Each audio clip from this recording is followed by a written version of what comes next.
Social media पर एक भ्रांति फैल गई है कि ऐसा होगा। एक एक हमने सरकार को एक पत्र लिखा था और हमने ये इस आधार पर लिखा था, जबकि काफ़ी परीक्षाओं के अंदर अनुपस्थिति बहुत ज़्यादा थी, जिससे बहुत दिल दुखता है। क्योंकि आमतौर पे इसको सभी अभ्यर्थी या जो कैंडिडेट्स हैं या युवाएँ ले रहे हैं कि भई हमको सरकार के खजाने की चिंता है। चिंता है, बिल्कुल, क्यों नहीं है? टैक्स पेयर का पैसा है, क्यों खराब होना चाहिए? हम चाहते हैं कि जो पैसा खराब ना हो और वो पैसा व्यापारी के एरिया में ना जाए, क्योंकि व्यापारी को तो मजे हैं, वो तो पैसे अपने प्रिंट कर रहा है, पैसे ले रहा है वो तो, उसको कोई दिक्कत नहीं है। तो बात उस सरकारी खजाने तक ही सीमित नहीं है। इश्यू उसमें बहुत ज़्यादा है। जब आप पेपर छापते हो तो सारे आपके पेपर छापने के लिए पेड़ कटते हैं, फिर पेपर बनता है।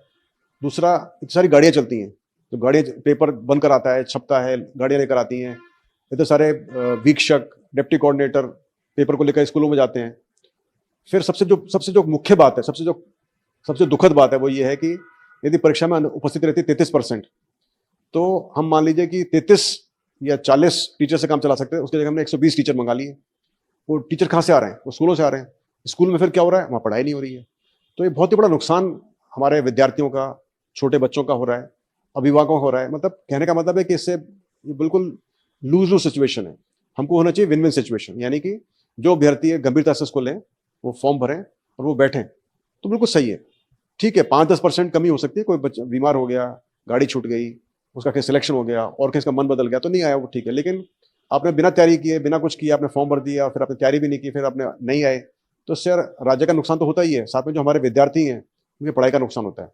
इसी को मद्देनजर रखते हुए हमने सरकार से अनुरोध किया था कि ऐसी कोई प्रक्रिया की जाए, ऐसी कोई तरकीब लगाई जाए, ताकि अभ्यर्थी परीक्षा में तभी फॉर्म भरे जब वो बिल्कुल गंभीर हों। तो उसके लिए कई सारे मॉडल हैं। ये जरूरी नहीं कि हमको उनका शुल्क लेना है। दूसरा हो सकता है कि जैसे उसको शुल्क लेके उसको वापस कर दें आप, जैसे रेलवे बोर्ड की भर्ती में है, या कोई इसके पेनल्टी हो जाए।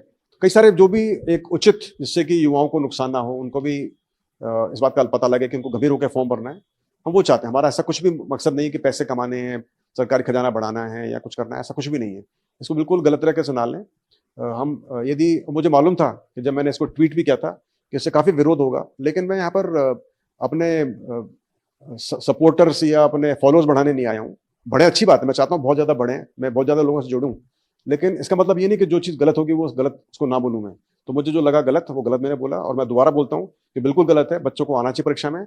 यदि परीक्षा में उनको लाने के लिए उनके ऊपर एक्स्ट्रा शुल्क लगाया जाए, पेनल्टी लगाई जाए, या उनको शुल्क लेकर वापस किया जाए, कुछ भी तरकीब लगाकर, कुछ भी मेथड लगा के किया जाए, हम चाहते हैं कि बच्चे तभी फॉर्म भरें जब वो गंभीर हों और परीक्षा में बैठे। चाहे इसको अच्छा लगे चाहे बुरा लगे, ये राज्य हित के लिए सबसे